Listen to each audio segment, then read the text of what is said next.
Handa na ba ang inyong mga puso para sa isang kwentong susubok sa inyong pananaw tungkol sa pag-ibig at pagtataksil?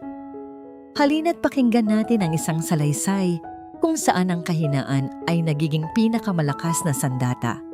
May mga babaeng isinilang para maging ilaw ng tahanan. Ngunit paano kung ang ilaw na yon, kapag sinindihan ng galit ay may kakayahang tumupok ng isang buong imperyo? Ito ang kwento ni Amaya. Isang asawa, isang ina, isang lihim. Ang mga ilaw ng kamera ay kumikislap na parang mga bituin sa loob ng Grand Ballroom ng Maharlika Palace Hotel. Ang tunog ng mga nag-uumpugang kopita ng champagne at ang halakhak ng mga alta sosyedad ay lumilikha ng isang perpektong musika para sa gabing iyon. Ang ika-10 anibersaryo ng Montemayor Global Holdings.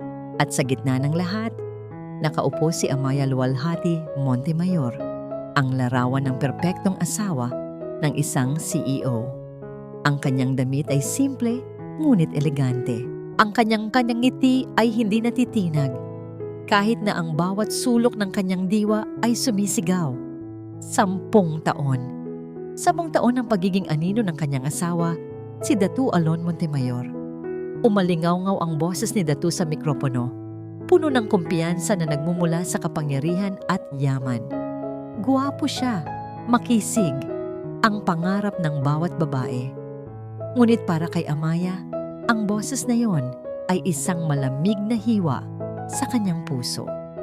Isang dekada ng tagumpay, pagmamalaki ni Datu, habang ang mga palakpak ay umuugong. Hindi ko ito magagawa mag-isa. Nariyan ang aking ama, si General Dakila Montemayor. Tumango siya sa kanyang ama na nakaupo sa presidential table na may ngiting tila pag-aari ang buong mundo. At syempre ang aking asawa, si Amaya. Lahat ng mata ay bumaling sa kanya. Ngumiti si Amaya at marahang tumango. Iyon ang kanyang papel, ang sumuporta, ang manahimik, ang maging palamuti. Salamat sa kanyang sakripisyo, pagpapatuloy ni Datu. May kakaibang diin sa salitang yon. Isang diin na tanging si Amaya lang ang nakakaintindi. Hindi iyon pasasalamat. Iyon ay isang paalam. Humugot ng malalim na hininga si Datu na para bang may ibabalita siyang mas mahalaga pa sa 10 taong tagumpay ng kumpanya. At doon, nakita ni Amaya ang isang babae na dahan-dahang lumapit sa entablado mula sa gilid. Si Marahuyo Silangan. Maganda, bata, at ang kanyang damit na kulay pula ay tila isang apoy na handang lamunin ng lahat. Ang kanyang kamay ay nakahawak sa kanyang tiyan na bahagyang umuumbok. Ngayong gabi, sabi ni Datu, at sa pagkakataong ito, inabot niya ang kamay ni Marahuyo at inalalayan itong umakyat sa entablado. Nais kong ibahagi sa inyo hindi lamang ang tagumpay ng kumpanya, kundi ang simula ng isang bagong yugto sa aking buhay, ang pagdating ng aking tagapagmana. Isang kolektibong paghinga ang narinig mula sa mga manunood. Ang bulungan ay naging isang dagundong. Hinawakan ni Datu ang kamay ni Marahuyo at itinaas ito. Ipinapakilala ko sa inyo si Marahuyo, ang babaeng tunay kong minamahal at ang ina ng aking magiging anak na lalaki. Ang palakpak na sumunod ay hindi kasing lakas ng kanina. Ito ay puno ng pag-aalinlangan, ng tsismis, ng awa. At lahat ng yon ay nakatutok kay Amaya. Ngunit hindi siya umiyak, hindi siya tumayo para gumawa ng eksena. Nanatili siyang nakaupo. Ang kanyang likod ay tuwid na tuwid. Tumingin siya sa kanyang biyenan, kay General Dakila, at nakita niya sa mga mata nito ang pag-apruba. Tumingin siya kay Marahuyo, at nakita niya ang isang nangiting tagumpay na puno ng pang-aalipusta. At huli, tumingin siya kay Datu, ang kanyang asawa, ang ama ng kanyang 3 anak na babae. Sa mga mata nito, wala siyang nakitang pagsisisi, tanging isang malamig na determinasyon, isang desisyon na matagal nang nabuo. Dahan-dahan, itinaas ni Amaya ang kanyang kopita ng champagne, Isang tahimik na pagsaludo sa kanila. Isang pagtanggap sa kanyang pagkatalo. Iyon ang inakala ng lahat. Ngunit sa likod ng kanyang mga mata, isang plano ang nagsisimulang umandar. Bawat detalye, bawat posibleng hakbang ay tila isang komplikadong code na dahan-dahan niyang binubuo sa kanyang isipan. Ang nangiti sa kanyang mga labi ay hindi sumuko. Ito ay isang pangako. Ang gabing iyon ay hindi ang kanyang katapusan. Ito ang simula ng kanilang lahat. Pagka-uwi sa mansyon ng mga Montemayor, ang katahimikan ay nakabibingi. Ang bawat sulok ay puno ng alaala ng mga kasinungalingan. Hinayaan niya ang kanyang mga anak na sina Halia, Sinag at Amia na manatili muna sa bahay ni Yaya Ginhawa. Kailangan niyang mag-isa ngayong gabi. Naglakad siya sa engrandeng hagdanan. Ang kanyang mga daliri ay marahang dumadampi sa malamig na marmol. Dumaan siya sa kanilang family portrait. Isang masayang pamilya. Isang perpektong kasinungalingan. Sa loob ng kanilang master's bedroom, ang amoy ng pabango ni Marahuyo ay bahagyang nanunuot pa rin sa hangin mula sa damit ni Datu. Hindi niya pinansin iyon. Naglakad siya patungo sa isang malaking bookshelf na puno ng mga klasikong nobela. Ang tanging hiling niya kay Datu nang gawin ang bahay. Pinindot niya ang isang partikular na libro at sa halip na mabunot ito, isang bahagi ng pader ang marahang bumukas na naglantad ng isang maliit at madilim na espasyo. Pumasok siya sa loob. Ito ang kanyang tunay na mundo. Sa loob, wala kang makikitang mga palamuti o mga larawan. Tanging isang high-tech na computer setup. Umupo siya sa harap ng monitor at binuksan ito. Ang screen ay umilaw. Hindi sa logo ng isang sikat na brand, kundi sa isang agila na may bituin sa gitna. Ang selyo ng sangay diwa. Nag-login siya gamit ang isang serye ng mga code na kaya niyang i-type kahit nakapikit. Ang kanyang mga daliri ay mabilis at tiyak. Ang malambot at alagaang mga kamay ng isang ginanang ay naging sandata ng isang henyo. Isang secure na command window ang bumukas. Sa kumukurap na cursor, walang pag-aalinlangan na nag-type siya ng 2 salita. Isang utos na magpapayanig sa pundasyon ng imperyong itinayo sa kanyang mga luha. Activate protocol. Silencing echo. Pinindot niya ang enter.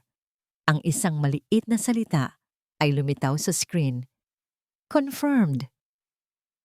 Isinara niya ang laptop. Sa dilim ng kanyang lihim na silid, isang maliit na ngiti ang sumilay sa kanyang mga labi. Isang nangiti na puno ng sakit, ng galit, at ng isang nakakakilabot na pangako ng paghihiganti.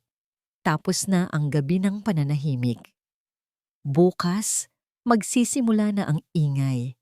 Bago pa man sumikat ang araw, ang mansyon ng mga Montemayor ay balot pa rin sa isang huwad na kapayapaan. Ngunit sa loob, si Amaya ay gumagalaw na parang isang multo. Bawat kilos niya ay tiyak at walang ingay. Hindi ito ang kilos ng isang babaeng tumatakas.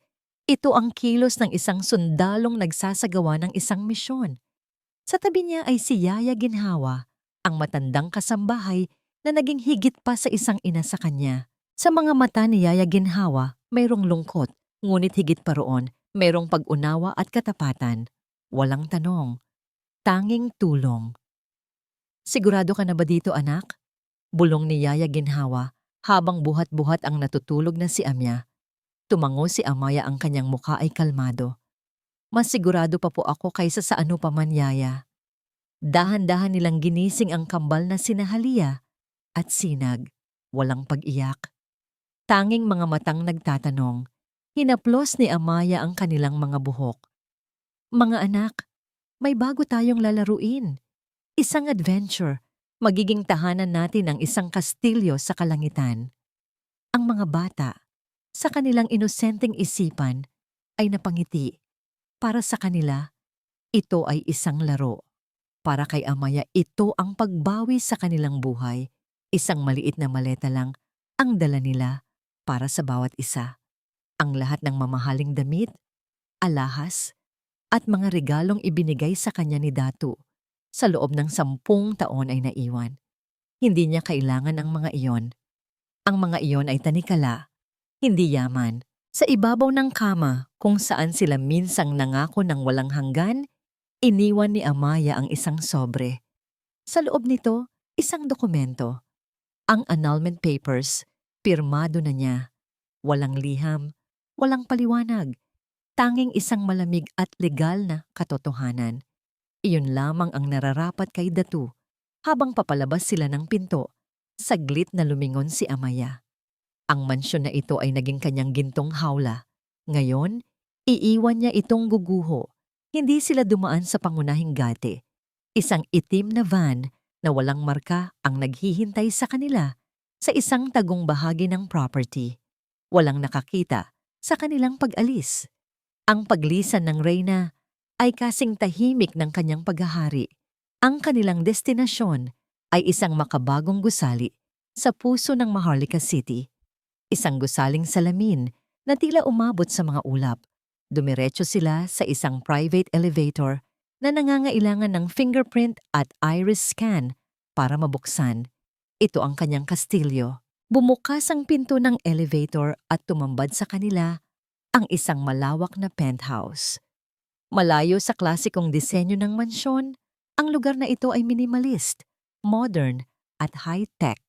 Mula sa sahig hanggang kisame na bintana, tanaw ang buong syudad na nagsisimula palang magising. Ang mga ilaw ng mga sasakyan sa ibaba ay tila mga alitap-tap. Wow! Sabay na bulong ni Halia at Sinag, ang kanilang mga mata ay bilog sa pagkamangha. Mas mataas pa ito sa bahay ni Lolo, Mama. Ngumiti si Amaya. Ito ang bago nating palasyo. At dito, tayo ang reyna. Habang si Yaya Ginhawa ay inihahanda ang magiging silid ng mga bata, pumasok si Amaya sa isang kwarto sa dulo ng pasilyo, ang kanyang opisina. Dito, ang tanging palamuti ay teknolohiya. Umupo siya sa harap ng isang multi-screen computer at inilagay ang kanyang headset. Pinindot niya ang isang secure communication line. Isang boses ng lalaki ang sumagot. Walang pangalan. Tanging awtoridad. Go ahead, luwalhati. Biglang nag-iba ang tindig ni Amaya. Nawala ang lambot ng isang ina. Ang boses niya ay naging matigas at profesional. Sir, the asset has been compromised. My cover as Datu's wife is officially terminated. Naintindihan ko, sabi ng boses sa kabilang linya. Ano ang status ng misyon? The objective is no longer surveillance. Sagot ni Amaya, ang kanyang mga mata ay nakatutok sa isang screen na nagpapakita ng real-time stock market data. I am shifting to neutralization. Hihiling ako ng buong pahintulot na simulan ang protocol, silencing echo. Natahimik ang kabilang linya ng ilang segundo. Pahintulot na ipinagkaloob, Agent Luwalhati. Siguraduhin mong malinis ang iyong mga galaw. Ang Montemayor ay may malalalim na koneksyon. Understood, sir, sabi ni Amaya, at tinapos ang tawag. Agent Luwalhati. Hindi Amaya Montemayor, ito ang kanyang tunay na pagkatao. Isang reyna na hindi nangangailangan ng korona, kundi ng kapangyarihan. Lumabas siya ng opisina at nakita ang kanyang 3 anak na masayang naglalaro sa malawak na sala. Habang si Yaya Ginhawa ay naghahanda ng gatas, lumapit siya at lumuhod para maging kapantay nila. Hinawakan niya ang kanilang maliliit na kamay. Mama, kailan babalik si Papa? Tanong ni Sinag. Isang kirot ang dumaan sa puso ni Amaya, ngunit hindi niya ito ipinakita. Si Papa ay may kailangan lang tapusin na trabaho. Sa ngayon, tayo muna ang magkakasama dito sa ating adventure, okay? At pangako ni Mama, poprotektahan ko kayo palagi. Niyakap niya ang kanyang 3 anghel. Ito ang kanyang lakas. Ito ang dahilan kung bakit hindi siya maaaring magkamali. Nang makatulog na ang mga bata, bumalik si Amaya sa kanyang opisina. Sa pagpindot ng isang button, ang pinakamalaking screen sa gitna ay umilaw. Isang komplikadong diagram ang lumitaw, ang buong corporate structure ng Montemayor Global Holdings. Bawat departamento, bawat executive, bawat investment, bawat kahinaan. Ang resulta ng halos 10 taon niyang tahimik na pagmamanman. Ang kanyang mga daliri ay nagsimulang mag-type sa keyboard, mabilis at walang pag-aalinlangan. Ang mga linya ng code ay dumaloy sa screen. Ang kanyang unang atake ay hindi magiging malaki. Ito ay magiging tumpak, isang maliit na lason na kakalat sa buong sistema. Samantala, sa kabilang panig ng syudad, si Datu Montemayor ay umuwi sa mansyon na may bahagyang inis sa kanyang mukha. Inaasahan niyang dadatnan si Amaya na umiiyak o nagwawala. Ngunit ang tanging sumalubong sa kanya ay isang nakabibinging katahimikan. Nakita niya ang sobre sa ibabaw ng kanilang kama. Kinunutan niya ito ng noo at binuksan. Ang mga salita sa dokumento ay tila isang sampal sa kanyang mukha. Annulment. Pirmado na. Amaya. Sigaw niya ngunit tanging ang alingaungaw ng kanyang boses ang sumagot. Sa gitna ng kanyang pagkalito at bigla ang pagkabahala, tumunog ang kanyang telepono. Ito ang kanyang Chief Financial Officer. Datu, anong nangyayari? Nanginginig ang boses ng CFO. Kakabukas pa lang ng market. Bumagsak ang stocks natin. Biglaan at walang dahilan. We are bleeding millions per second. Nabitawan ni Datu ang annulment papers. Napatitig siya sa kawalan. Hindi maintindihan ang nangyayari. Ang kanyang perpektong gabi ng tagumpay ay biglang naging simula ng isang bangungot. At sa kanyang penthouse sa kalangitan, nakatitig si Amaya sa parehong data. Isang malamig na ngiti ang gumuhit sa kanyang mga labi. Checkmate! Bulong niya sa hangin. Isang maliit na pagbabago lamang sa merkado. Huwag kayong magpanik. Ang boses ni Datu Alon Montemayor ay umalingaw-ngaw sa loob ng emergency boardroom. Matatag at puno ng kumpiyansa, ngunit ang mga mukha ng board members ay hindi maipinta. Ang maliit na pagbabago na tinutukoy niya ay ang pagkawala ng bilyon-bilyong piso sa kanilang market value sa loob lamang ng ilang oras. Datu, hindi ito ordinaryong pagbabago. Giit ng kanilang matandang CFO. Parang may isang taong sinadyang ibenta ang isang malaking volume ng stocks natin sa pinakamababang presyo para lang guluhin ang merkado. Ito ay isang atake. Umismid si Datu. Atake? Sino? Ang mga magdiwang. Wala silang lakas ng loob para gawin ito. Sa kanyang isipan, siya ang hari ng mundong ito. Ang sino mang kalaban ay mga langgam lamang na madali niyang tatapakan. Ang pag-alis ni Amaya ay isang abala, isang personal na problema, ngunit hindi niya hahayaang makaapekto ito sa kanyang imperyo. Ang babaeng iyon ay wala namang alam sa ganitong mundo. Ibalik niyo sa ayos ang lahat. Utos niya. Sabay tayo. This meeting is over. Iniwan niya silang lahat na nag-aalala at nagbubulungan. Para sa kanya, mas mahalaga ang puntahan si Marahuyo, ang kanyang premyo, ang ina ng kanyang magiging anak. Nadatnan niya si Marahuyo sa isang mamahaling butik, namimili ng mga gamit para sa sanggol. Ang ngiti nito ay kasing liwanag ng mga diamanteng suot niya. Darling, akala ko ba ay busy ka? Malambing na bati nito, sabay halik sa kanyang pisngi. I always have time for you. Para sa inyo ng anak natin. Sagot ni Datu, ang inis mula sa meeting ay agad na napawi. Ito ang kanyang kinabukasan. Ito ang dahilan kung bakit niya tiniis si Amaya at ang 3 anak nitong babae. Good, sabi ni Marahuyo, sabay haplos sa kanyang tiyan. Dahil naisip ko, Datu, para masigurado ang kinabukasan ng ating junior, hindi ba't magandang ilipat mo na sa pangalan niya ang ilang porsyento ng shares ng kumpanya? Natigilan si Datu. Masyadong maaga para pag-usapan niyon. Ngunit ang paraan ng pagtitig ni Marahuyo, ang matamis ngunit mapilit nitong nangiti, ay nagsasabing hindi ito isang simpleng mungkahi. Bago pa man siya makasagot, tumunog ang kanyang telepono, ang kanyang ama. Pumunta ka sa opisina ko. Ngayon din. Ang boses ni General Dakila ay walang bahid ng anumang emosyon na mas lalong nakakabahala. Sa opisina ng General ang hangin ay mabigat. Nakatayo ito malapit sa bintana. Nakatalikod habang pinapanood ang abalang syudad sa ibaba. Anong problema pa? Tanong ni Datu. Ang problema? Humarap ang General. Ang mga mata ay matalim na parang kutsilyo. Ay masyado mong minamaliit ang mga nangyayari. Ang pagbagsak ng stocks kaninang umaga ay hindi ordinaryo. Ito ay planado, tiyak, at malinis ang pagkagawa. Kaya nating solusyonan yan, mayabang na sagot ni Datu. Huwag kang hangal, Datu. Sa unang pagkakataon, tumaas ang boses ng kanyang ama. Ang kalaban na hindi mo nakikita ang pinakamapanganib sa lahat. At may pakiramdam ako na ang pag-alis ng asawa mo ay hindi nagkataon lamang. Natawa si Datu, isang tawang puno ng pag-uyam. Si Amaya? Papa, nakalimutan niyo na ba? Ang tanging alam lang niyang gawin ay magtanim ng bulaklak at magbasa ng libro. She doesn't have the brains for this. Isang salita lang ang isinagot ng General. Talaga ba?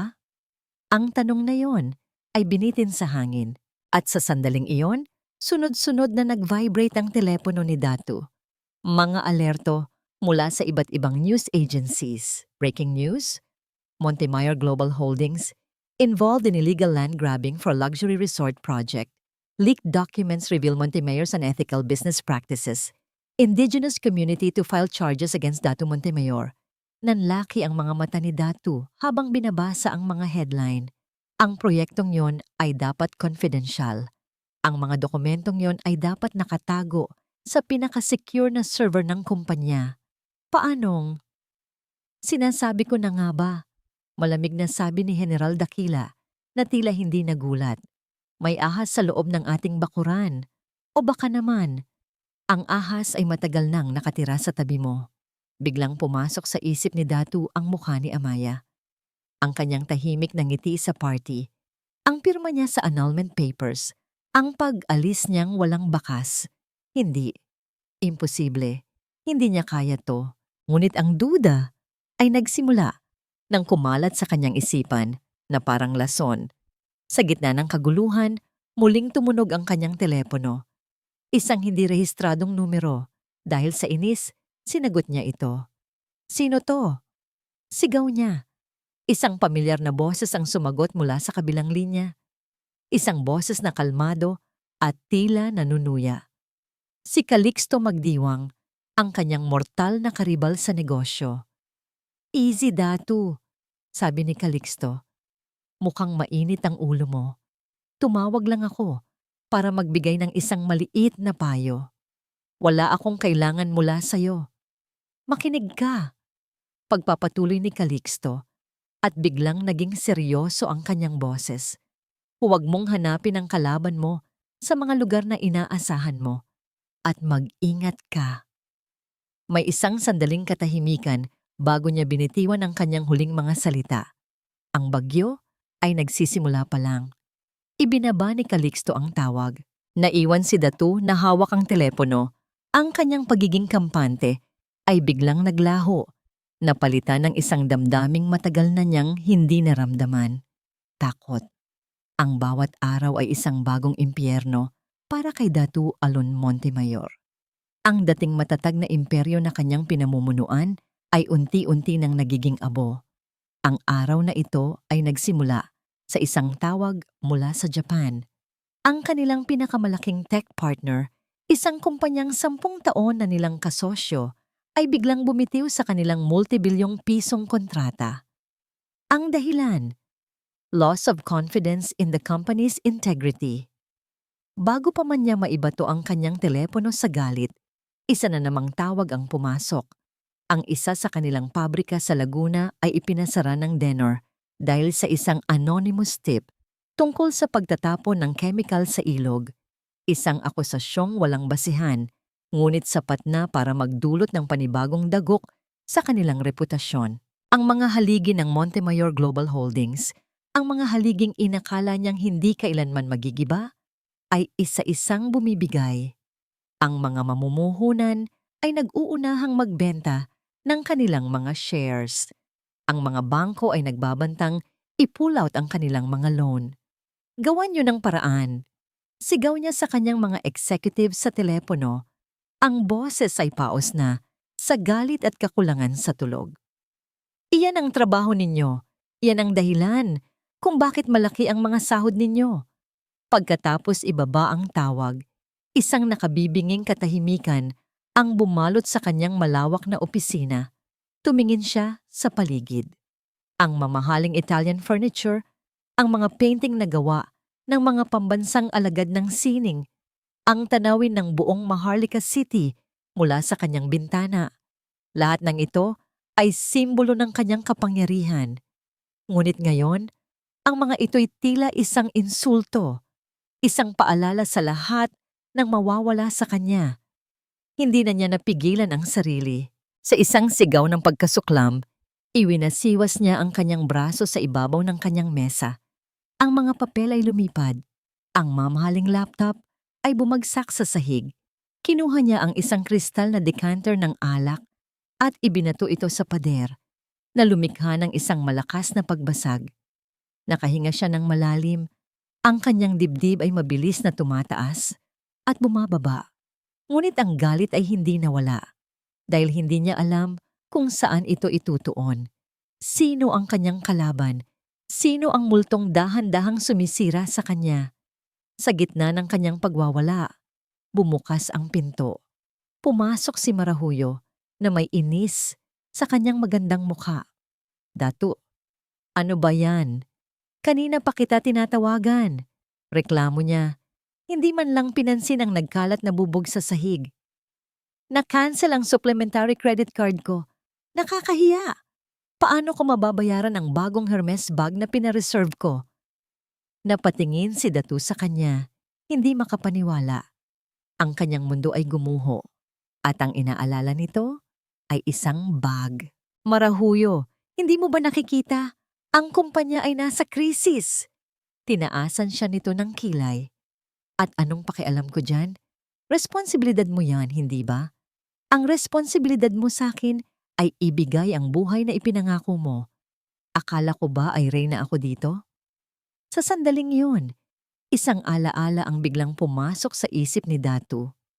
Isang gabi, mga 2 taon na ang nakalipas. Halos ganito rin ang kanyang sitwasyon. Isang malaking deal ang hindi natuloy. Umuwi siyang pagod at bigo. Ngunit sa halip ng mga reklamo, ang sumalubong sa kanya ay si Amya. Hindi ito nagsalita. Ngunit sa mga mata nito, nakita niya ang pag-unawa. Tahimik itong pumasok sa kusina at bumalik na may dalang isang tasa ng mainit na tsa, ang paborito niyang Earl Grey. Inilapag niya ito sa tabi niya at marahang hinaplos ang kanyang likod bago umalis para bigyan siya ng espasyo. Ang simpleng kilos na yon, ang katahimikan na yon, ang tsaa na yon, iyon ang naging kanlungan niya. Ngayon, sa harap niya, nakatayo si Marahuyo, maingay, mapaghanap, at walang pakialam. At sa unang pagkakataon, naramdaman ni Datu ang isang matinding pagkadismaya. Hindi lang sa babaeng kaharap niya, kundi sa sarili niya. "Lumabas ka," mahinang sabi niya. "Ano?" Sabi ko, "Lumabas ka." Sigaw ni Datu. Ang kanyang boses ay puno ng pagod at galit. Nagulat si Marahuyo sa kanyang pagsigaw. Umirap ito at padabog na lumabas ng opisina. "Fine. Huwag kang lalapit sa akin hanggat hindi mo naaayos yan." Naiwan muli si Datu sa katahimikan. Ngunit ngayon, mas mabigat ito. Puno ng pagsisisi, kinuha niya ang kanyang telepono at tinawagan ang pinuno ng kanyang cybersecurity team. "Anong balita? Nahanap niyo na ba kung sino ang may gawa nito?" Ilang sandali ng katahimikan ang sumunod bago sumagot ang nasa kabilang linya. Sir, Datu, ito ang pinakamahirap na kasong nahawakan namin. Ang mga atake ay hindi nagiiwan ng bakas. Ang mga leaked documents, kinuha ang mga ito mula sa loob ng system natin na hindi man lang na-trigger ang kahit anong alarm. Anong ibig mong sabihin? Sir, huminga ng malalim ang security chief. Hindi isang ordinaryong hacker ang kalaban natin. Hindi rin ito isang karibal na kumpanya. Ang paraan ng pag-atake, ang paggamit ng mga backdoors na kami mismo ay hindi alam na nag-e-exist. Ito ay nasa ibang level. Diretsuhin mo ako, sigaw ni Datu. Ang kanyang pasensya ay ubos na. Sir, ang kalaban natin ay isang multo. Isang multo na gumagamit ng mga pamamaraan at teknolohiyang antas gobyerno. Ang mga salita ay tila isang suntok sa sikmura ni Datu. Antas gobyerno, multo. Ang mga babala ng kanyang ama at ni Calixto Magdiwang ay umalingaw-ngaw sa kanyang isipan. At sa gitna ng takot at pagkalito, isang imahe lang ang paulit-ulit na bumabalik sa kanya. Ang kalmadong mukha ni Amaya. Habang ang imperyo ng Montemayor ay unti-unting nayayanig, si Amaya Luwalhati ay nasa gitna ng kanyang sariling digmaan. Isang digmaan na isinasagawa sa katahimikan ng kanyang penthouse sa pamamagitan ng mga linya ng code at mga encrypted na data. Gabi-gabi, pagkatapos niyang patulugin ang kanyang 3 anak, pagkatapos basahan sila ng kwento tungkol sa mga matatapang na prinsesa at mabubuting diwata, si Amaya ay nagiging ibang tao. Ang malambot na haplos ng isang ina ay napapalitan ng matalas na isipan ng isang ahente. Ang kanyang protocol, silencing echo, ay gumagana ng perpekto. Bawat atake ay tumpak, bawat pagtagas ng impormasyon ay kalkulado upang magdulot ng pinakamalaking pinsala sa reputasyon at pananalapi ng mga Montemayor. Ito ay isang dahan-dahang pagkawasak, isang obra maestra ng digital na paghihiganti. Ngunit ngayong gabi, may ibang bumabagabag sa kanya. Habang sinusuri niya ang mga pinakalumang financial records ng Montemayor Global Holdings, isang bagay ang pumukaw sa kanyang pansin. Isang transaksyon mula 11 taon na ang nakalipas. 1 taon bago niya pa man makilala si Datu. Isang malaking halaga ng pera ang pumasok sa isang offshore account na konektado sa pangalan ni General Daquila Montemayor. Ang transaksyon ay nakatago sa ilalim ng isang proyektong wala namang katotohanan. Normal na korupsyon sa unang tingin. Ngunit ang file ay mayroong kakaibang layer ng encryption, isang uri na hindi pangkaraniwan para sa isang simpleng money laundering scheme. Ito ay masalimuot, halos hindi mapapasok. Para sa isang ordinaryong hacker, ito ay isang pader. Para kay Amaya, ito ay isang paanyaya. Nagsimula siyang magtrabaho, ang kanyang mga daliri ay tila sumasayaw sa keyboard. Ang mga komplikadong algorithm at mga password ay tila mga laruan lamang sa kanyang mga kamay. Oras ang lumipas. Ang syudad sa labas ng kanyang bintana ay nagsimula ng mamahinga. Ngunit ang kanyang isipan ay mas lalong nagiging alerto. At pagkatapos, isang click. Isang pader ng code ang bumagsak. Nabuksan niya ito. Ang laman ng file ay hindi lamang mga numero. Ito ay isang ulat, isang classified military report. Naglalaman ito ng mga detalye ng isang unfortunate training accident kung saan isang helicopter ang bumagsak na ikinamatay ng lahat ng sakay nito. Nagsimulang bumilis ang tibok ng puso ni Amaya. Binasa niya ang listahan ng mga nasawi. Karamihan ay mga pangalang hindi niya kilala. Ngunit sa dulo ng listahan, isang pangalan ang tumalon mula sa screen at tila isang punyal na direktang tumusok sa kanyang puso. Captain Rafael Luwalhati, ang kanyang ama. Ang hangin ay tila naubos sa kanyang mga baga. Ang ulat na alam niya, ang opisyal na kwento na ibinigay sa kanilang pamilya, ay namatay ang kanyang ama sa isang engkwentro laban sa mga rebelde sa Mindanao. Isang bayani. Iyon ang alam niya. Iyon ang ipinagmamalaki niya. Ngunit ang dokumentong nasa harap niya ay nagsasabi ng ibang kwento. Isang aksidente. At ang petsa ng aksidente ay eksaktong kapareho ng petsa kung kailan pumasok ang milyon-milyong dolyar sa account ni General Dakila. Hindi. Hindi ito maaaring maging isang pagkakataon. Ang kanyang mga kamay ay nagsimulang manginig. Ang paghihiganti niya laban kay Datu, laban sa pagtataksil nito, ay biglang naging napakaliit na bagay. Isang bagay na mas malaki, mas madilim, at mas personal ang nabubunyag sa harap niya. Ang kanyang pagkakakilala kay Datu. Hindi ba't ito ay masyadong perpekto? Isang binatang CEO na biglang nagpakita ng interes sa isang simpleng babaeng katulad niya. Akala niya noon ay tadhana. Ngayon, napagtanto niya na maaaring ito ay isang kalkuladong plano. Inilapit ba siya sa pamilyang pumatay sa kanyang ama? Ang sakit ay napakalalim. Ang sakit ng pagtataksil ni Datu ay wala kumpara sa sakit ng katotohanan ito. Ang buong buhay niya, pagkatapos mamatay ang kanyang ama, ay maaring isang kasinungalingan. Ang pag-aasawa niya, ang pamilyang binuo niya. Lahat ba ito ay bahagi ng isang masamang laro? Ang mga luha ay nagsimulang tumulo mula sa kanyang mga mata, hindi dahil sa lungkot, kundi dahil sa isang nag-aalab na galit. Isang galit na mas matindi pa kaysa sa naramdaman niya sa gabi ng anibersaryo. Tumingin siya sa larawan ni General Dakila sa screen, ang kagalang-galang na negosyante, ang mapagmahal na lolo ng kanyang mga anak, ang halimaw na nagtago sa likod ng isang maskara. Hindi lang ito tungkol sa akin ngayon, bulong ni Amaya sa malamig na hangin ng kanyang opisina. Hindi na ito para sa aking nasirang puso. Pinunasan niya ang kanyang mga luha. Ang kanyang kalungkutan ay mabilis na naging isang malamig na determinasyon. Tumingin siya pabalik sa screen, ang kanyang mga mata ay tila nag-aapoy. Ito ay para sa iyo, Papa. Ito ay para sa hustisya. Ngunit habang tinititigan niyang muli ang na-decrypt na file, may napansin siyang isang bagay pa. Isang maliit, halos hindi makitang string ng code na nakatago sa metadata ng file. Hindi ito bahagi ng ulat. Hindi rin ito bahagi ng financial data. Ito ay isang bagay na iba. Isang bagay na mas pamilyar sa kanya.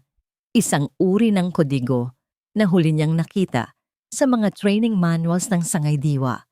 Isang military-grade cryptographic sequence. Ang pagkatuklas na ito ay nagpadala ng malamig na kuryente sa kanyang buong katawan. Anuman ang itinatago ni General Dakila, hindi lamang ito tungkol sa pagnanakaw ng pera o pagtatakip sa isang lumang krimen. Mayroon pang mas malalim. Isang bagay na maaaring maglagay sa panganib hindi lamang sa kanyang pamilya, kundi sa buong bansa. Ang personal na sakit ay isinantabi. Ang mga luha para sa kanyang ama ay pinatuyo ng isang mas kagyat na tungkulin para kay Agent Amaya Luwalhati. Ang military-grade code na natuklasan niya ay hindi na lamang isang ebidensya. Ito ay isang halimaw na kailangan niyang paamuin bago ito makapanira. Ibinuhos niya ang lahat ng kanyang kaalaman at lakas sa pag-decrypt nito. Ang kanyang opisina ay naging isang command center. Nakikipag-ugnayan na siya sa isang maliit at piling grupo mula sa sangay-diwa, mga taong pinagkakatiwalaan niya ng kanyang buhay. Ang kanilang mga pag-uusap ay walang salita, tanging mga linya ng data na mabilis na nagpapalitan sa isang secure na network. Ang kodigo ay isang digital na hayop. Sa bawat pagsubok niyang pasukin ito, tila nagbabago ito ng anyo. Naglalabas ng mga bagong pader, mga bagong bitag. Ito ay idinisenyo para wasakin ang sinumang subukang buksan ito. Ngunit si Amaya ay hindi sumuko. Ang bawat nabigong pagtatangka ay nagbibigay lamang sa kanya ng mas maraming impormasyon. Ang paghihiganti ay isang luho na hindi na niya kayang bayaran. Ang pagbagsak ng Montemayor Global Holdings ay hindi na ang pangunahing layunin. Ito ay isang sintomas lamang ng isang mas malubhang cancer. Malapit na ako, bulong niya sa sarili. Ang kanyang mga mata ay hindi kumukurap mula sa mga screen. Ang kanyang mga daliri ay walang tigil sa pagtipa. At pagkatapos ng halos 24 na oras na walang tulog at walang pahinga, sa wakas, isang lamat ang kanyang nakita. Isang kahinaan sa pagkakasulat ng kodigo, isang maliit na siwang, at doon, ibinuhos niya ang lahat ng kanyang digital na puwersa. Ang screen ay nag-flash, isang mahabang serye ng access denied ang lumitaw, bago biglang naging berde ang isang salita. Granted, ang digital na hayop ay nasupil. Ang bumungad kay Amaya ay hindi mga numero o mga ulat. Ito ay isang bagay na mas nakakagimbal. Mga blueprint, mga detalyadong technical schematics. Ang disenyo ng isang bagay na kilala niya bilang Project Agila, isang makabagong sistema ng pandepensa para sa baybayin ng bansa, isang proyektong napakasekreto na kahit sa loob ng sangaydiwa ay iilan lamang ang nakakaalam. Ito ang proyektong pinaghirapan ng kanyang ama bago ito mamatay. At sa tabi ng mga blueprint, mayroong isang folder. Sa loob nito, mga petsa, mga coordinate ng isang lokasyon sa gitna ng karagatan, at ang pangalan ng isang kilalang dayuhang kapangyarihan na may interes sa rehiyon. Ito ay isang kasunduan sa pagbebenta. Ang hininga ni Amaya ay tila nanakaw. Ang lahat ay biglang nagkaroon ng kahulugan sa isang nakakatakot na paraan. Ang pagkamatay ng kanyang ama ay hindi lang para pagtakpan ng isang pagnanakaw. Pinatay siya para makuha ang proyektong ito. At si General Daquila Montemayor, hindi lang siya isang mamamatay tao at isang magnanakaw. Siya ay isang taksil sa bayan. Ang bigat ng katotohanan yon ay tila dumagan sa kanyang buong pagkatao. Ang kanyang mundo ay bumaliktad. Ang kanyang personal na kaaway ay kaaway pala ng buong Pilipinas. Ang kanyang paghihiganti ay naging isang misyon para sa pambansang seguridad. Walang pag-aaksaya ng oras, binuksan niya ang pinaka-secure na linya ng komunikasyon, isang linya na direktang papunta sa iisang tao, ang direktor ng sangaydiwa. Luwalhati, agad na sagot ng isang malalim at autoritatibong boses. Direktor, mayroon akong hawak na red level na impormasyon, sabi ni Amaya. Ang kanyang boses ay kalmado at walang emosyon, isang bagay na sinanay siyang gawin sa gitna ng krisis. Kumpirmado, Project Agila ay nakompromiso. Isang sandaling katahimikan. Imposible, ang proyektong yan ay matagal nang ibinasura pagkatapos ng pagkamatay ni Captain Luwalhati. Negatibo, Direktor. Ang proyekto ay ninakaw at ibinebenta. Ang utak sa likod nito ay si General Daquila Montemayor. Isang mabigat na paghinga ang narinig ni Amaya mula sa kabilang linya. Ang bigat ng kanyang mga salita ay ganap na naintindihan. Nasaan ka, Agent Luwalhati? Nasa isang secure na lokasyon kasama ang aking mga anak, sir. Manatili ka dyan. I-upload mo ang lahat ng data sa central server. Magpapadala ako ng isang extraction team. Sir, may isa pa. Pigil ni Amaya. Ang transaksyon, ang huling paglilipat ng data, at ang pagbabayad ay magaganap sa loob ng 48 oras. Muling natahimik ang direktor. Ang 48 oras ay hindi sapat para magplano ng isang malakihang operasyon. Hindi sapat para dumaan sa tamang proseso. Sa oras na kumilos sila ng hayagan, maaaring tapos na ang lahat. Tumingin si Amaya sa kanyang mga monitor. Ang Montemayor Global Holdings ay nasa pula pa rin. Ang kanyang protocol, silencing echo, ay patuloy na dumudurog dito. Ngunit ngayon, ang panalo sa laban na yon ay tila walang kabuluhan. Sa isang pindot, itinigil niya ang lahat ng kanyang digital na atake. Ang kanyang paghihiganti ay kailangang maghintay. Tumingin siya sa organizational chart ng kumpanya. At sa pinakatuktok, sa ilalim ng larawan ni General Dakila, ay ang larawan ng kanyang asawa. Si Datu. May alam kaya siya dito? Kasabot ba siya sa pagtataksil ng kanyang ama? O siya ba ay isang bulag na tagasunod lamang? Isang tuta na walang kamalay-malay sa tunay na laro? Ang tawag mula sa direktor ay muling bumalik, na pumutol sa kanyang pag-iisip. Ang boses nito ay mas mabigat, mas desidido. Agent Lualhati, tama ka. Wala tayong sapat na oras para sa isang external na operasyon. Masyadong mapanganib. Masyadong maraming maaaring maging mali. Anong plano, sir? Ang plano, sabi ng direktor. At sa kanyang mga salita, naramdaman ni Amaya ang bigat ng kanyang susunod na misyon. Ay kailangan nating pigilan ang transaksyon mula sa loob. Mula sa loob? Oo, Lualhati.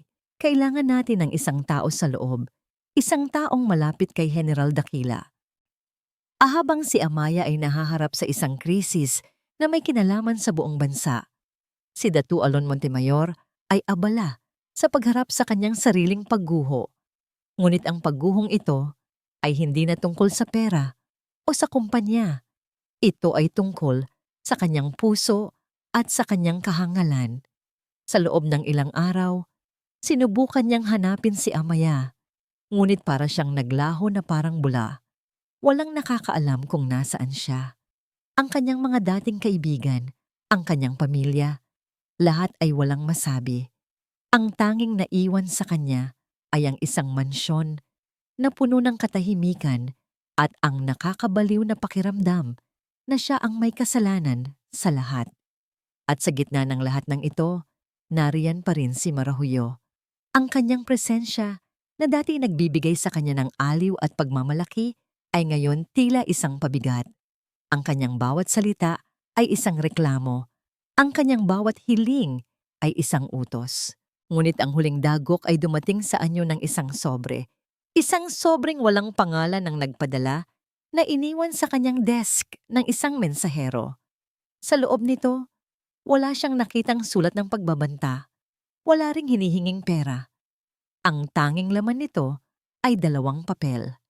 Ang una ay isang kopya ng resulta ng isang DNA test. Malinaw na nakasaad doon na siya. Si Datu Alon Montemayor ay hindi ang ama ng batang dinadala ni Marahuyo. Ang pangalawang papel ay isang litrato. Isang litrato ni Marahuyo, masayang nakayakap sa isang lalaki. Isang lalaking kilalang-kilala niya, ang anak ng isa sa mga pinakamalaking karibal ng kanyang ama, sa negosyo. Isang pamilyang winasak ni General Dakila, maraming taon na ang nakalipas. Ang mga piraso ng puzzle ay biglang nabuo sa kanyang isipan. Ang paglapit ni Marahuyo sa kanya, ang pag-ibig na ipinakita nito, ang pagbubuntis. Lahat ay isang malaking panloloko, isang paghihiganti, isang perpektong bitag para sa isang aroganteng hari. Ang kanyang dugo ay tila umakyat lahat sa kanyang ulo. Hindi siya nagsayang ng oras. Agad niyang pinuntahan si Marahuyo sa condo unit na ibinigay niya dito. Naabutan niya itong nakikipag-usap sa telepono. Tumatawa. Oo, malapit na. Ang tanga-tanga niya. Akala niya talaga ay mahal ko siya. Konting tiis na lang, babagsak na sila. Ang mga salitang yon ay sapat na. Sinong tanga? Malamig na tanong ni Datu mula sa likuran. Nagulat si Marahuyo. Agad niyang ibinaba ang telepono. Di darling, anong ginagawa mo dito? Hindi siya sumagot. Dahan-dahan siyang lumapit at inihagis ang sobre sa ibabaw ng lamesa. Ipaliwanag mo. Nakita ni Marahuyo ang mga papel. Ang kanyang pagkagulat ay napalitan ng isang malamig at walang pakialam na ekspresyon. Tumingin siya kay Datu at sa unang pagkakataon, nakita niya ang tunay na kulay nito. Ang lambing ay nawala.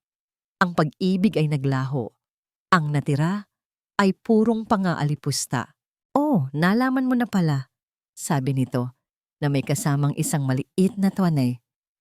Ang galing. Akala ko ay mas magtatagal pa bago mo malaman. Talaga ngang mas hangal ka pa sa inaakala ko. Bakit? Iyon lang ang salitang lumabas sa bibig ni Datu. Ang kanyang boses ay basag. Bakit? Muling tumawa si Marahuyo, isang tawang puno ng galit. Dahil sa ginawa ng ama mo sa pamilya ko.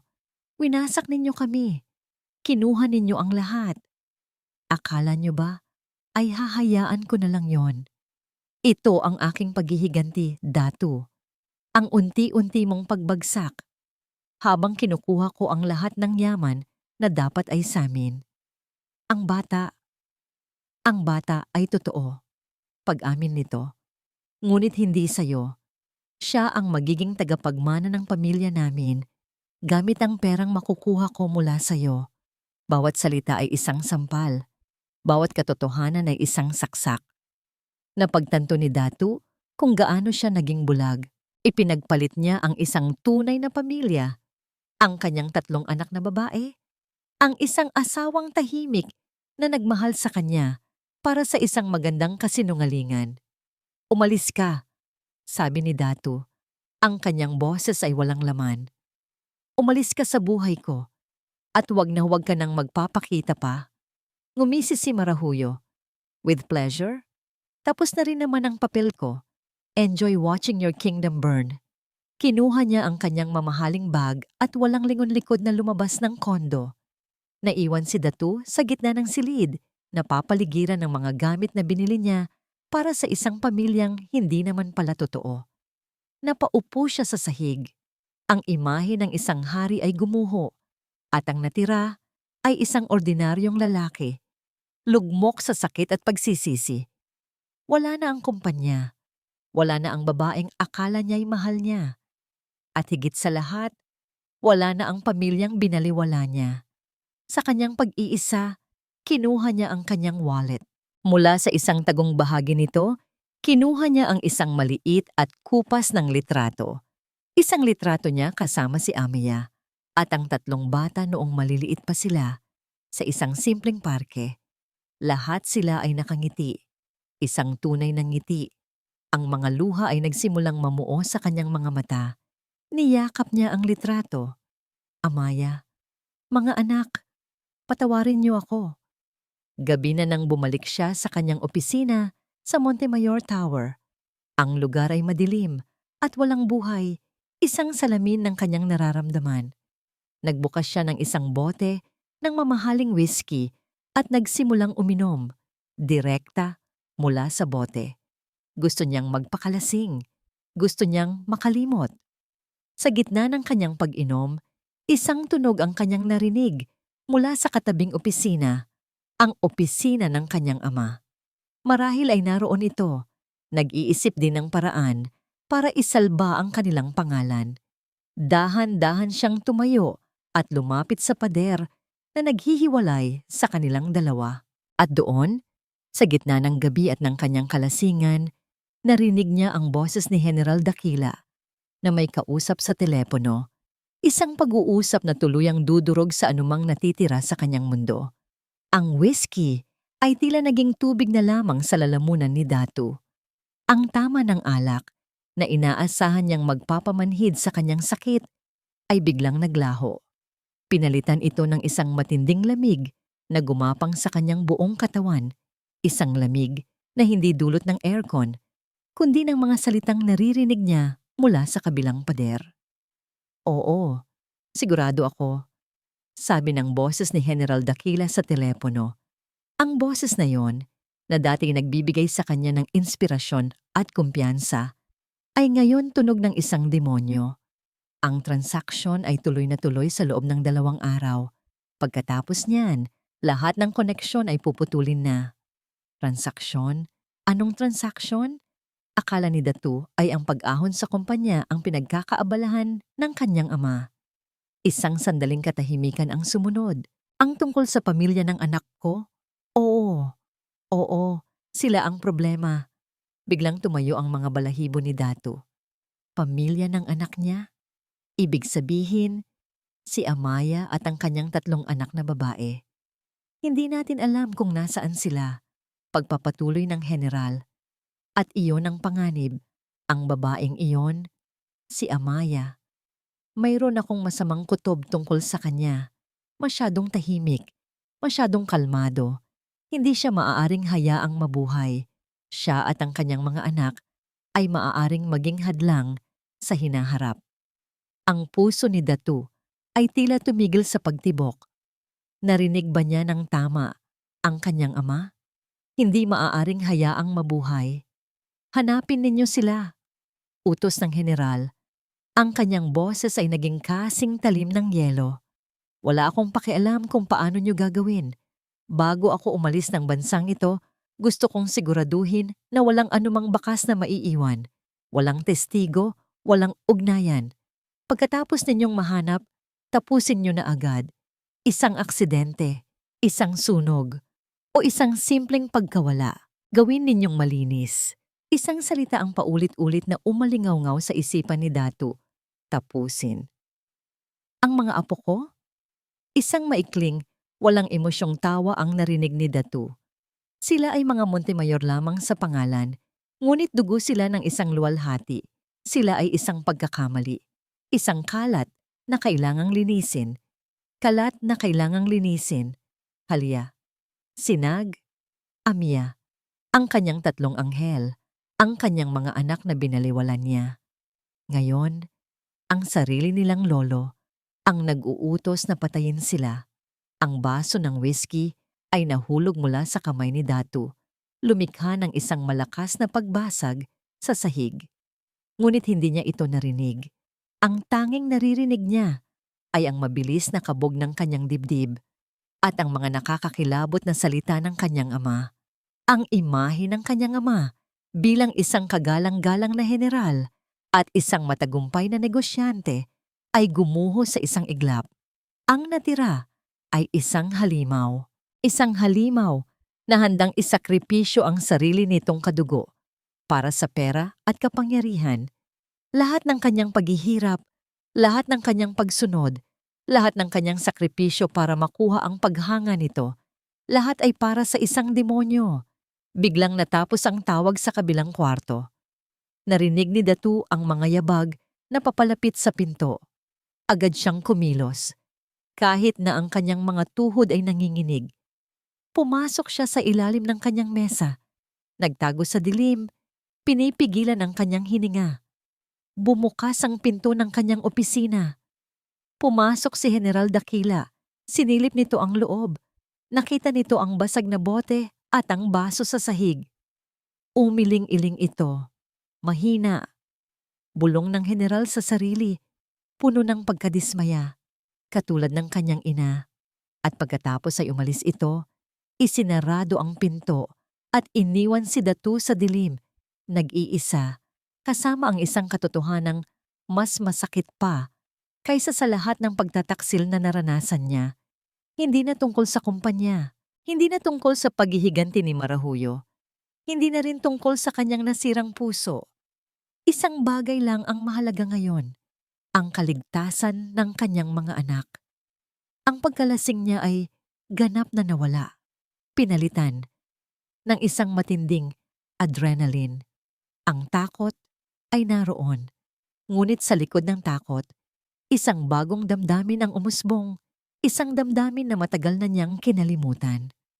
Ang pagiging isang ama. Kailangan niyang hanapin si Amaya. Kailangan niyang bigyan siya ng babala. Kailangan niyang iligtas ang kanilang mga anak. Kahit na ito pa ang maging kahuli-hulihang bagay na gagawin niya sa kanyang buhay. Dali-dali siyang lumabas mula sa ilalim ng mesa. Kinuha niya ang susi ng kanyang sasakyan at ang kanyang telepono. Patakbo siyang lumabas ng kanyang opisina, ng gusali. Hindi pinapansin ang mga security guard na bumabati sa kanya. Pumasok siya sa kanyang sasakyan at pinaandar ito sa gitna ng bumubuhos na ulan. Ang kanyang mga kamay ay nanginginig sa manibela. Saan siya hahanapin? Paano niya ito makokontak? Sa gitna ng kanyang desperasyon, isang ideya ang pumasok sa kanyang isip. Ang lumang numero ni Amaya, ang numerong hindi na nito ginagamit. Ngunit wala na siyang ibang pagpipilian.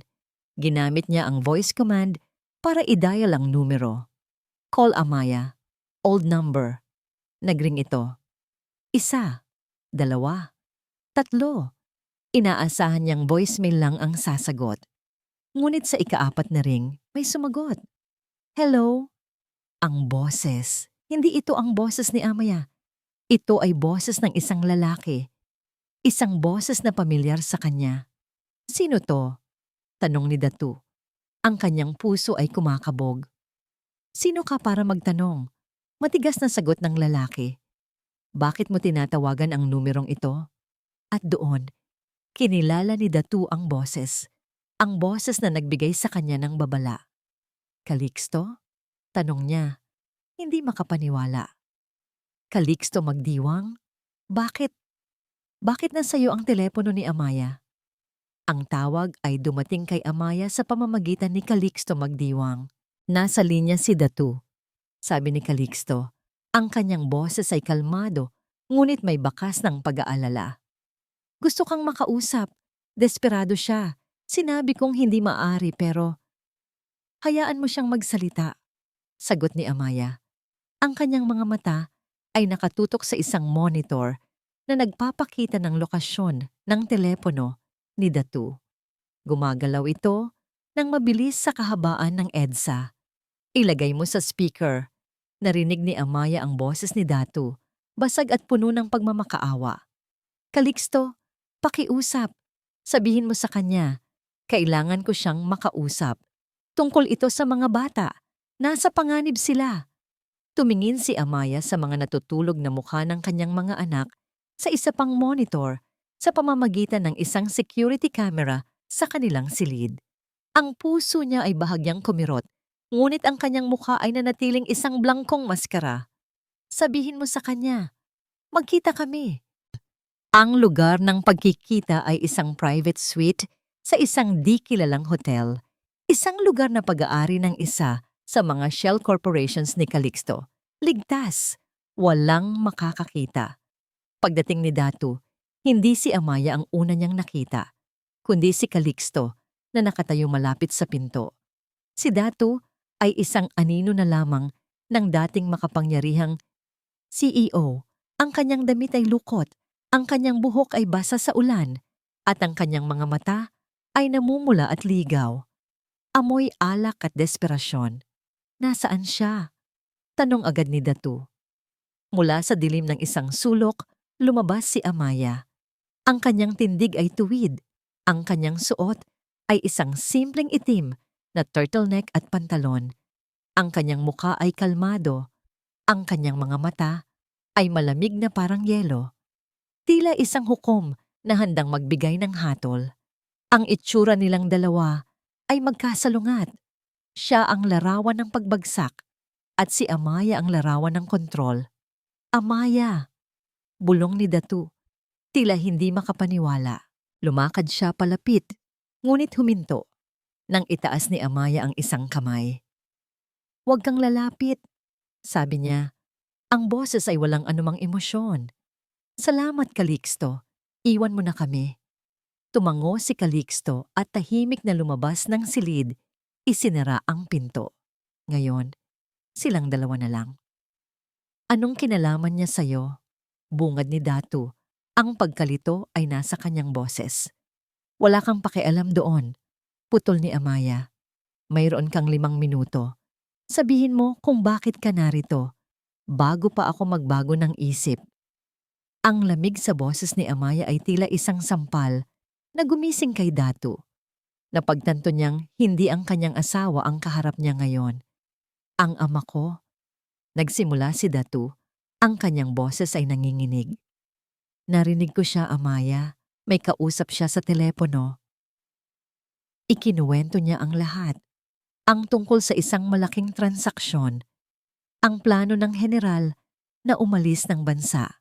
At ang pinakamasaklap sa lahat, ang utos nito na hanapin at patahimikin sila. Si Amaya at lalo na ang 3 nilang anak. Sinabi niyang kalat lang sila na kailangang linisin, sabi ni Datu.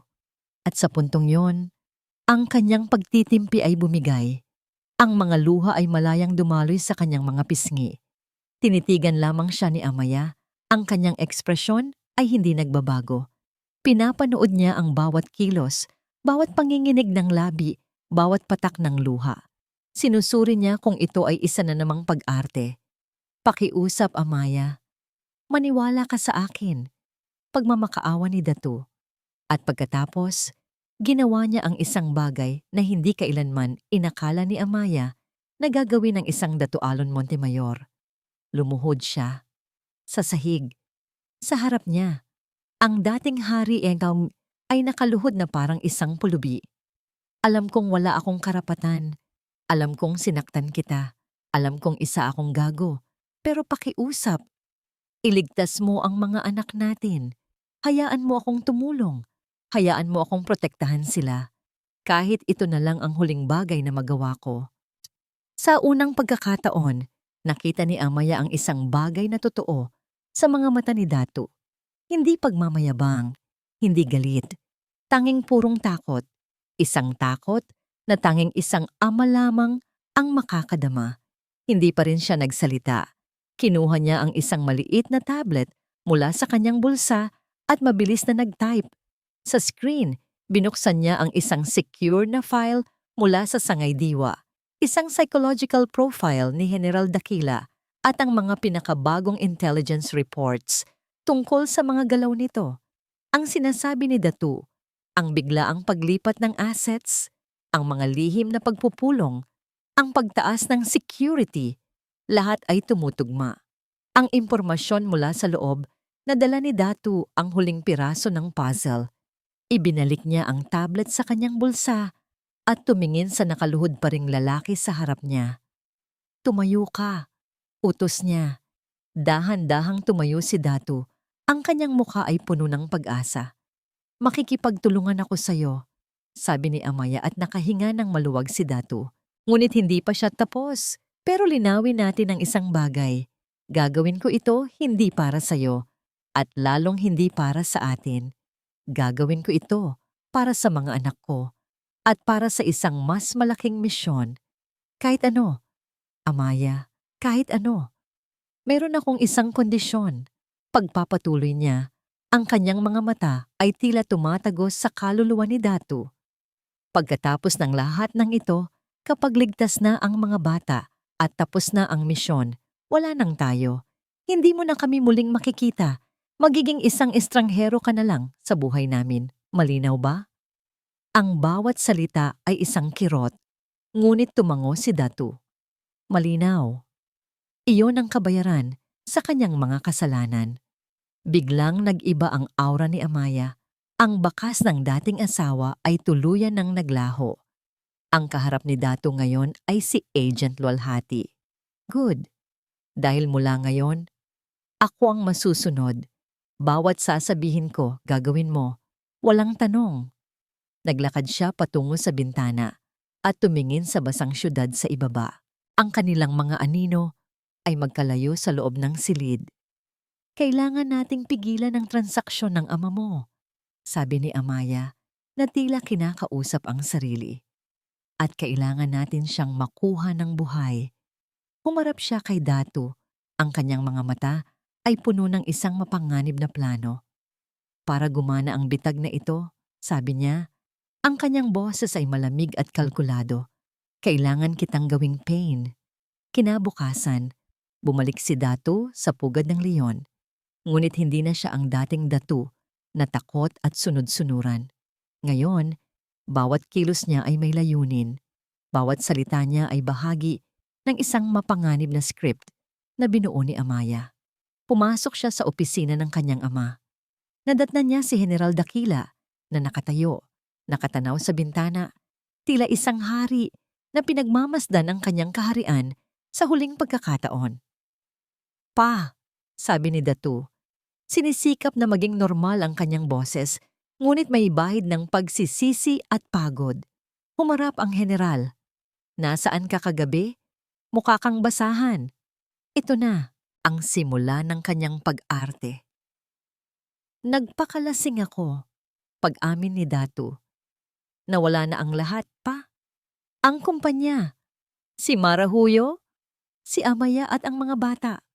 Huminga siya ng malalim. Nagkamali ako. Sana ay nakinig ako sa inyo. Kayo lang pala ang tunay na kakampi ko. Tinitigan siya ni General Dakila. Ang mga mata ay nanunuri. Naghahanap ng anumang senyales ng kasinungalingan. Ngunit ang nakita lamang nito ay ang sirang-sirang itsura ng kanyang anak. Isang perpektong larawan ng pagkatalo.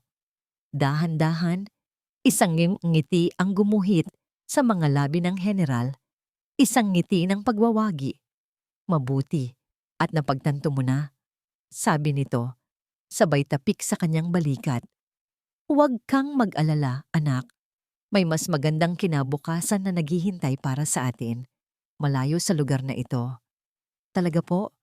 Tanong ni Datu, na may pag-asang nagbabalat kayo. Pa, gusto kong sumama sa inyo. Gusto kong bumawi. Kahit anong ipagawa ninyo, gagawin ko. Iyon ang pain. At kinagat ito ng general. Sa sumunod na 24 na oras, si Datu ay naging anino ng kanyang ama. Naging siya ang pinagkakatiwalaan nitong utusan. At sa bawat kilos, sa bawat pag-uusap na kanyang naririnig, lihim niyang ipinapasa ang impormasyon kay Amya. Gamit ang isang maliit na butones sa kanyang kwelyo, isang high-frequency audio transmitter na ibinigay sa kanya. Bawat salita sa loob ng headquarters ng mga Montemayor ay naririnig sa command center ni Amya. Sa loob ng isang itim na van na puno ng mga monitor at gamit pang surveillance, nakaupo si Amaya na parang isang general sa gitna ng digmaan. Ang van ay nakaparada sa isang madilim na eskinita. Ilang kilometro ang layo mula sa kanilang target. Isang pribadong daungan sa baybayin ng Batangas. Mayroon na tayong lokasyon, bulong ni Amaya sa kanyang comms unit. Pier 7, isang lumang bodega na pag-aari ng Montemayor Logistics. Understood, luwalhati. Sagot ng boses ng direktor ng Sangay Diwa mula sa kabilang linya. Ang Alpha at Bravo teams ay nasa posisyon na. Naghihintay na lang kami ng iyong hudyat. Tumingin si Amaya sa isa sa mga monitor. Isang satellite image ng Pier 7. Nakikita niya ang maliliit na pulang tuldok, ang mga sniper ng gobyerno na nakaposisyon sa mga estratehikong lugar. Sa isa pang monitor, naririnig niya ang bawat pag-uusap sa loob ng sasakyan ni General Dakila na ngayon ay papalapit na sa lokasyon. Kasama nito si Datu. Malapit na kami, dinig niyang sabi ni Datu sa transmitter. Ang kanyang boses ay bahagyang nanginginig. Stay calm, Datu, sagot ni Amaya sa kanyang isipan. Just stick to the plan. Ang plano ay simple. Hahayaan nilang magsimula ang transaksyon. Kailangan nilang makita ang pagpapalitan. Ang hard drive na naglalaman ng mga blueprint ng Project Aguila para sa isang briefcase na puno ng pera. Iyon ang magiging solidong ebidensya laban sa lahat ng sangkot. Ang hudyat para sa pag-atake ay magmumula kay Datu. Sa sandaling makita niya ang pagpapalitan, huhubarin niya ang kanyang mamahaling relos at ilalagay ito sa lamesa. Isang simpleng kilos na hindi mapapansin ng iba. Ngunit ang relos na yon ay may infrared trigger. Iyon ang magbibigay ng go signal. Dumating ang convoy ni General Dakila sa bodega. Madilim, amoy kalawang at tubig alat. Sa gitna ng bodega, may isang mesa at ilang upuan. Hinihintay sila ng 2 dayuhang lalaki na may mga kasamang bodyguard. Nasaan na? Tanong ng isa sa mga dayuhan. Walang paligoy-ligoy. Ngumisi si General Dakila. Kinuha niya ang isang metal briefcase at inilapag ito sa mesa. Nasaan ang bayad? Sa loob ng van, pinapanood ni Amaya ang lahat sa pamamagitan ng isang microcamera na nakakabit sa isa pang butones sa damit ni Datu. Ang kanyang puso ay kumakabog, ngunit ang kanyang mga kamay ay hindi nanginginig. Ipinakita ng dayuhan ang isa pang briefcase. Binuksan niya ito. Puno ng mga bugkos ng dolyar. Ang data muna, sabi ng dayuhan. Binuksan ng general ang kanyang briefcase. Sa loob, isang solong hard drive. Ito na iyon. Tumingin si General Dakila kay Datu. Anak, bantayan mo ang pinto. Siguraduhin mong walang sino man ang makakapasok. Tumango si Datu. Ang kanyang lalamunan ay tuyo. Lumakad siya palayo sa mesa. Ito na ang sandali. Ngunit paano niya gagawin ang hudyat kung malayo siya? Anong ginagawa niya? Bulong ng isa sa mga ahente sa tabi ni Amaya. He's moving away from the target.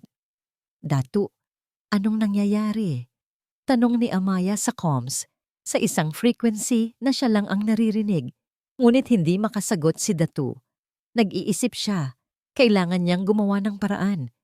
Inilapit ng general ang hard drive sa dayuhan.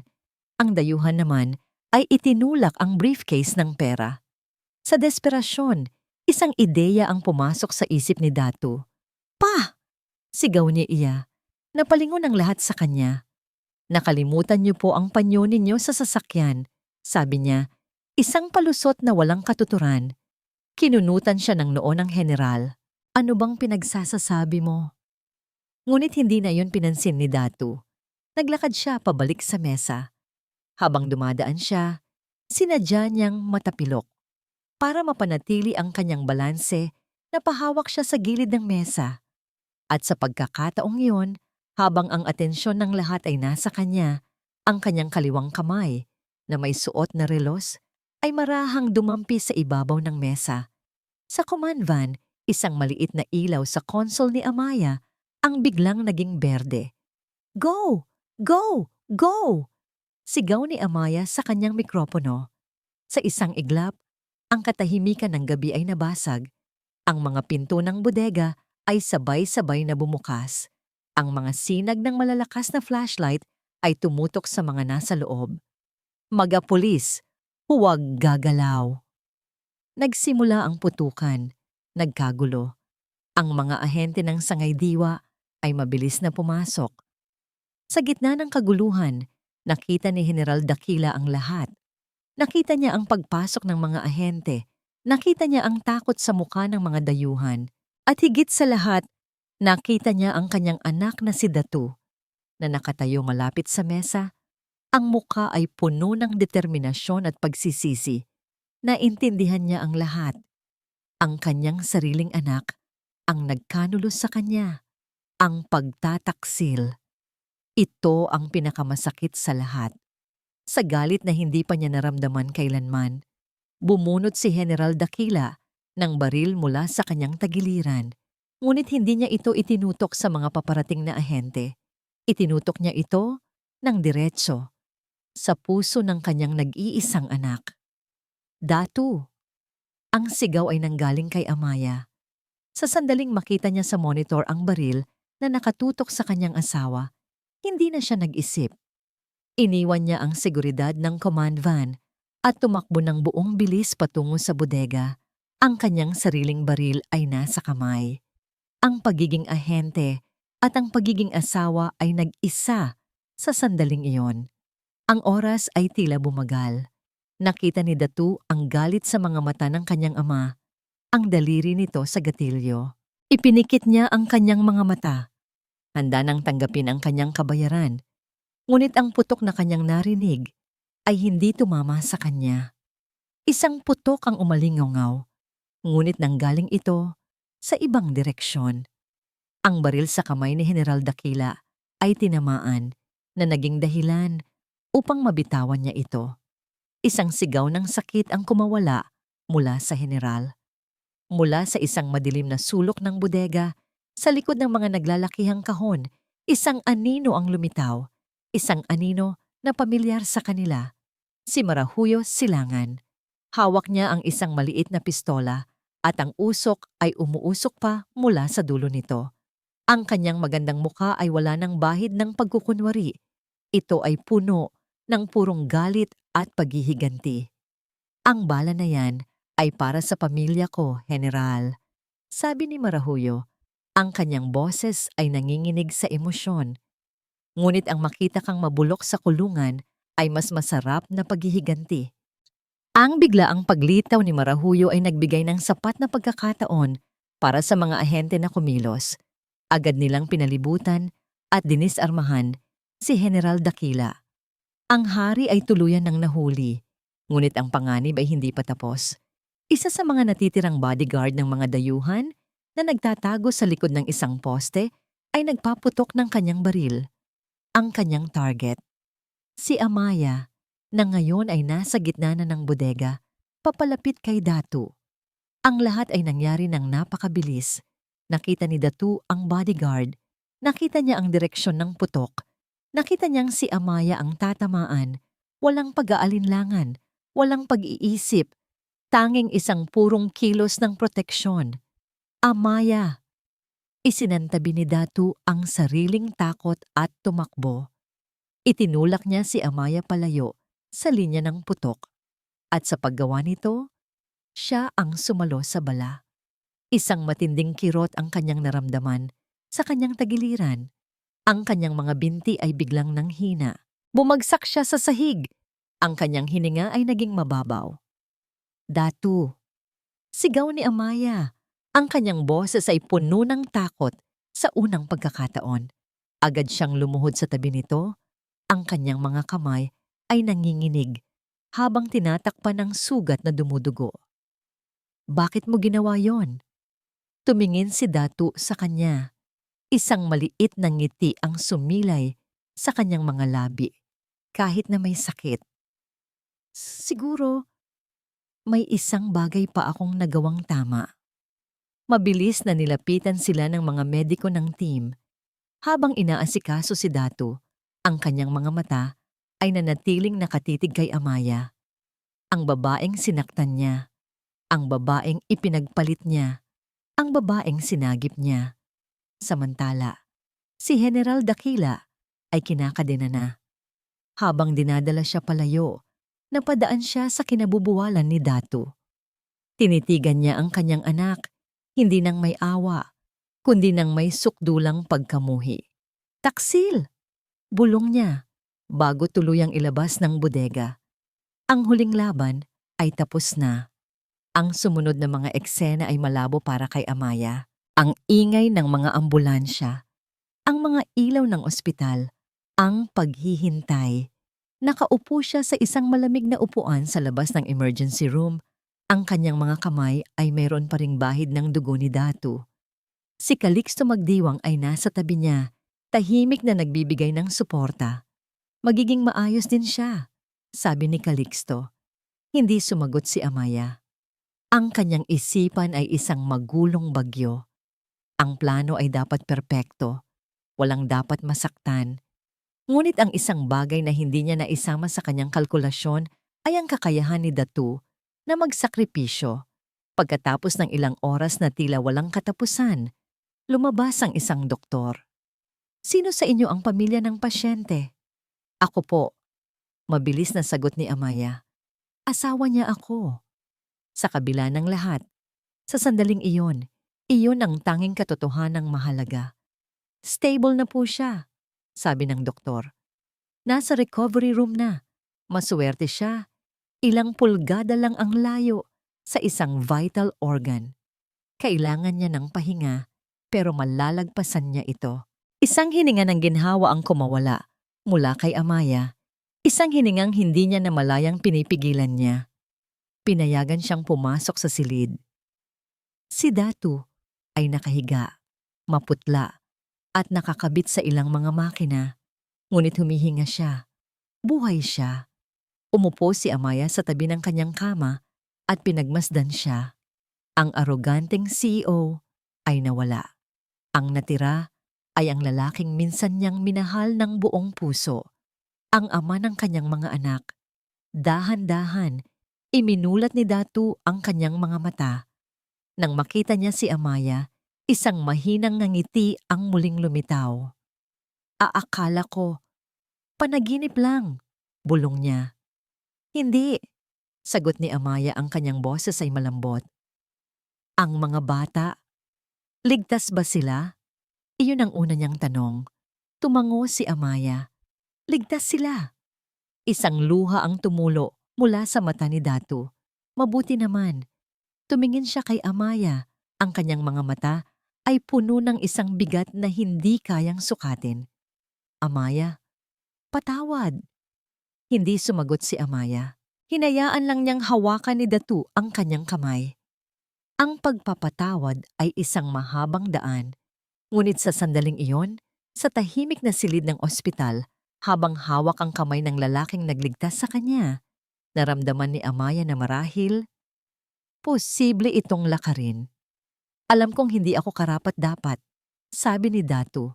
Ang kanyang boses ay halos isang bulong na lang. Pero, pakiusap, bigyan mo ako ng isang pagkakataon para bumawi, hindi bilang asawa, kundi bilang isang ama. Lumipas ang 6 na buwan. Ang alikabok mula sa pagbagsak ng imperyo ng Montemayor ay unti-unti nang humupa. Ang paglilitis kay General Daquila Montemayor ay naging pambansang balita.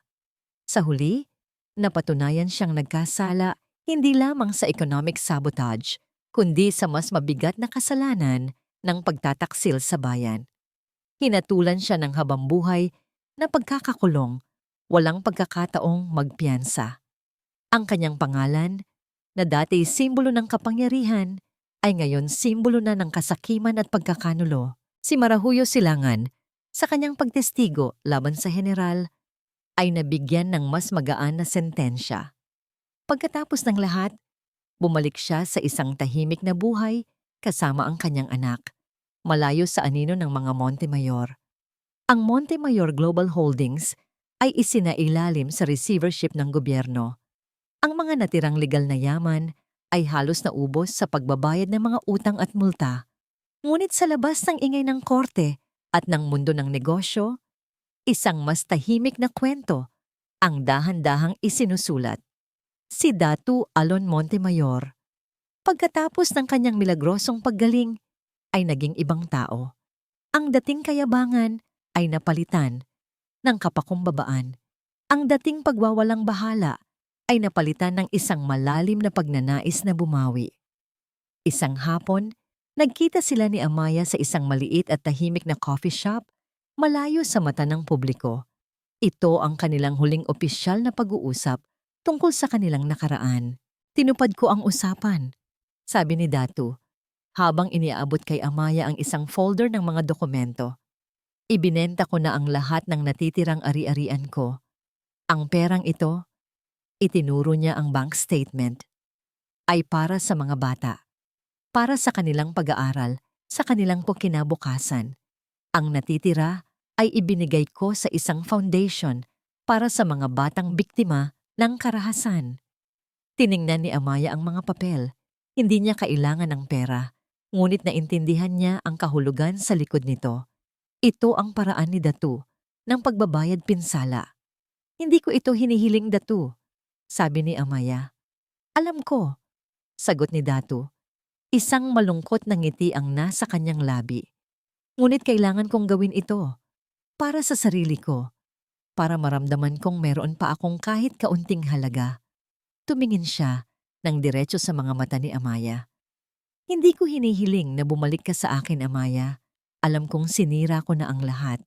Ang tanging hiling ko lang, ang hiling na sinabi ko sa ospital, ay ang hayaan mo akong maging ama sa kanila, kahit sa malayo, kahit paminsan-minsan lang. Tinitigan ni Amaya ang lalaki sa harap niya. Ang lalaking minsan niyang kinamuhian ng sukdulan. Ngunit ang nakikita niya ngayon ay hindi na ang halimaw na yon. Ang nakikita niya ay isang taong naligaw, nasaktan, at ngayon ay desperadong naghahanap ng daan pabalik. Ang pagiging ama ay hindi hinihiling, Datu, mahinang sagot ni Amaya. Ito ay isang karapatan ng mga anak mo at isang responsibilidad mo. Sa mga salitang yon, isang bigat ang tila na alis sa dibdib ni Datu. Ang pag-asa na matagal nang nawala ay unti-unting bumalik. Makalipas ang ilang linggo, sa isang maaraw na hapon, sa isang parke, ang pangakong yon ay nagsimulang magkatotoo. Si Halia, Sinag at Amia ay masayang tumatakbo sa damuhan, naghahabulan ng mga paru-paro. Sila ay malusog, masaya, at malayo sa anumang panganib.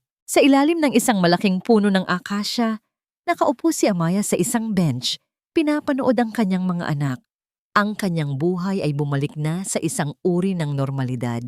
Siya ngayon ay isa sa mga pinuno ng sangaydiwa, isang posisyong nababagay sa kanyang talino at tapang.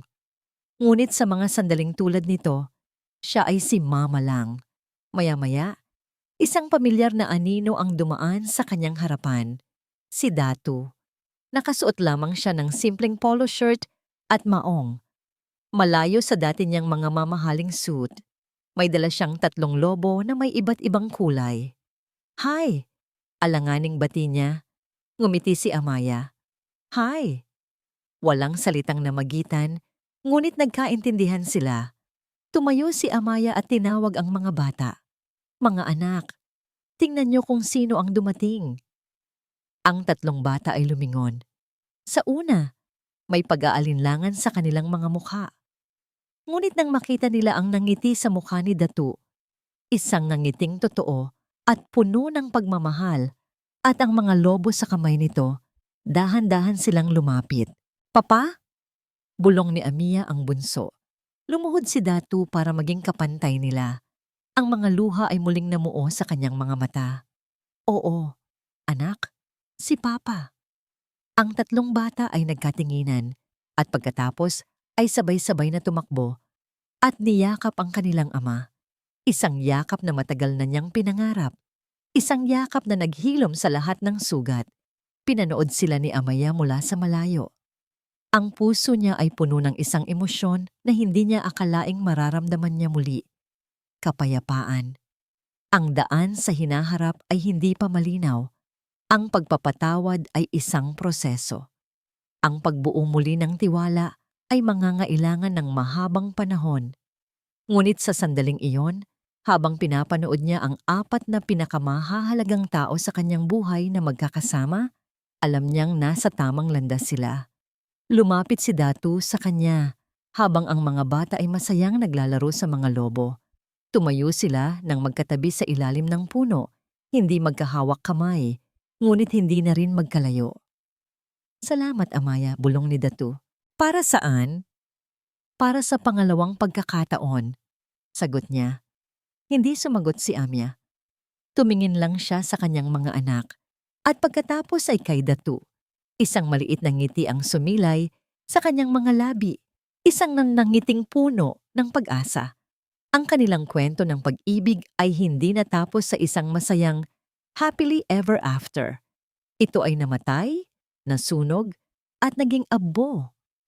Ngunit mula sa abo na yon, isang bagong bagay ang isinilang. Hindi na ito ang dating pag-ibig na puno ng kasinungalingan at pag-asa. Ito ay isang bagay na mas totoo. Isang pag-ibig na binuo sa pagpapatawad, itinayo sa mga guho ng nakaraan, at pinatatag ng isang pangako ng isang bagong simula. At dito po nagtatapos ang ating kwento.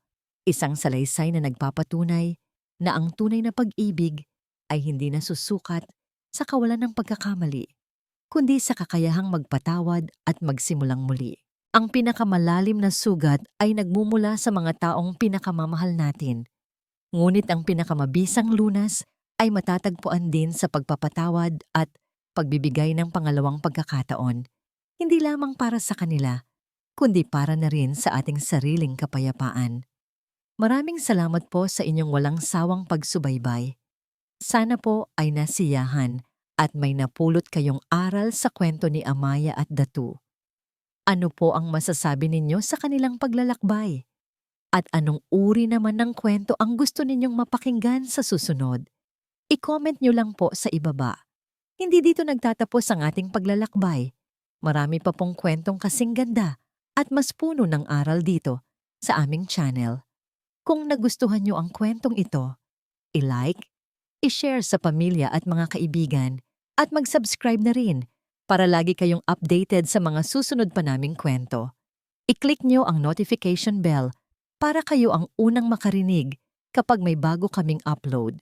Pagpalain po kayo ng Panginoon, kayo at ang inyong buong pamilya. Hanggang sa muli.